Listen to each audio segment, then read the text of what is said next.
E aqui, ainda sobre os selados, é muito importante a gente entender isso, porque essas figuras simbólicas aqui, agora representativas, elas vão totalmente contra o entendimento padrão escatológico do Apocalipse, principalmente se você é de corrente dispensacionalista, pré-tribulacionista, e faz uma leitura linear de Apocalipse de 1 a 22, e nós já explicamos há pouco que a métrica do Apocalipse não permite uma leitura linear, porque ela claramente faria confusões no meio do caminho ao desenrolar toda a narrativa, principalmente quando ela é híbrida entre carta e narrativa dramática.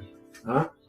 Então vamos lá, olha, o selo na testa que está falando, o selo na fronte, que esse capítulo 7 menciona, né, ele era, né, na cultura da época, do Oriente Médio, o comprovante de que um escravo tinha dono, de que ele foi comprado.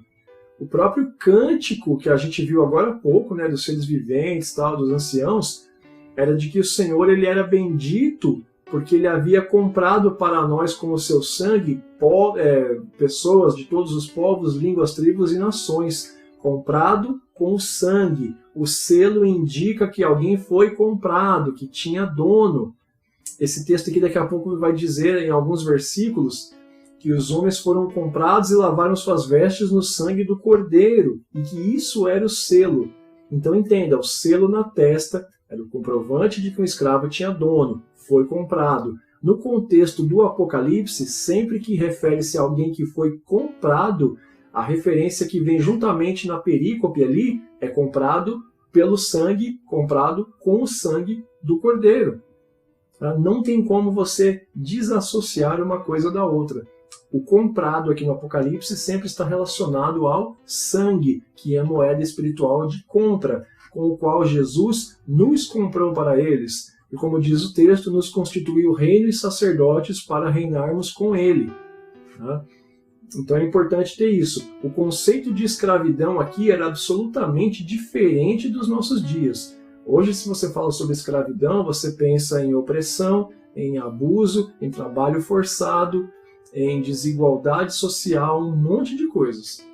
Mas no contexto aqui do Oriente Médio, dessa época, desses povos, dos leitores de Apocalipse, o escravo aqui, em várias oportunidades, ele tinha valor igual ou maior que os da própria família. Tá? E ele gozava os mesmos direitos que parentes sanguíneos em muitos casos.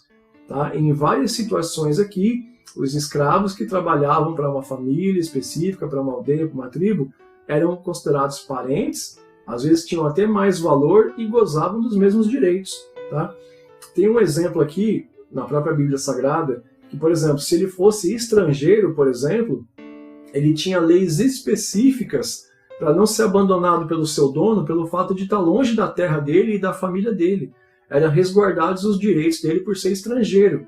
Então, ao contrário do que muitos dizem, né, do Deus dos judeus, né, que é o Deus de Israel, Deus nunca foi xenofóbico. Ruth é moabita e tem um livro para ela na Bíblia. Nabucodonosor é babilônico. Tem o capítulo 4 de Daniel, que é sobre ele, como ele contando a história dele e glorificando a Deus. Entre alguns outros exemplos, né? Você vai ver Jonas indo lá pregar para salvar Nínive, capital da Síria, inimiga mortal de Israel. Tá? Então isso aqui é totalmente contra a ideia de que Deus é xenofóbico, de que a Bíblia é xenofóbica porque é de um Deus dos judeus que não se importa com outros povos. Alguns até argumentam que as missões começaram a partir depois de Jesus, porque antes a Bíblia era centralizada no povo judeu.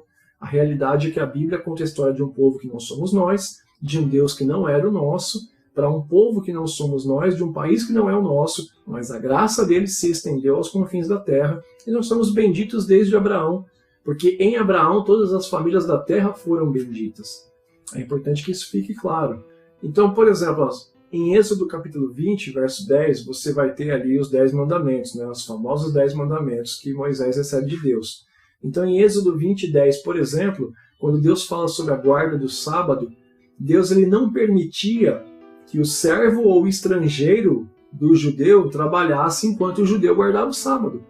Porque o que acontecia? Os judeus que tinham escravos, e sim, os judeus foram escravos, mas tinham escravos. Lembra, por exemplo, que Abraão tinha uma escrava egípcia chamada Agar. Então veja aí, né? Antes os judeus tinham escravos egípcios, etíopes, enfim. Depois os judeus foram ser escravos no Egito, né? É uma grande ironia, né? E todos esses que possuíam escravos, principalmente estrangeiros, o que eles faziam? Bom, Deus de Israel é nosso Deus. As leis do nosso Deus nós guardamos. Então eu vou guardar o sábado, eu não trabalho, mas o estrangeiro que às vezes serve outro Deus ou que não é dessa terra, que não é judeu nativo, ele pode trabalhar enquanto eu guardo. Deus aqui então ele pega e fala, não, o guardar o sábado é descanso para todos. E o texto diz bem claramente, o servo e o estrangeiro também tinha que guardar o sábado. Tá? Isso servia tanto para o proprietário daquele servo não colocar ele para trabalhar num dia que ele estava descansando para continuar a ter rendimento, quanto também fazia com que os estrangeiros também tivessem que guardar o respeito à lei do Senhor, da terra que pertencia ao Senhor. Você é estrangeiro, mas aqui na minha terra você tem que estar debaixo das minhas leis também. Então isso era importante para os dois lados. Então veja que aqui Deus tinha leis específicas para guardar os direitos dos servos. Então o conceito de escravidão aqui no Oriente Médio, nesse período, é muito diferente do que a gente tem hoje, tá? Espero que esteja ficando claro a questão do servo comprado e do selo que dizia que ele era comprado e a quem pertencia, tá?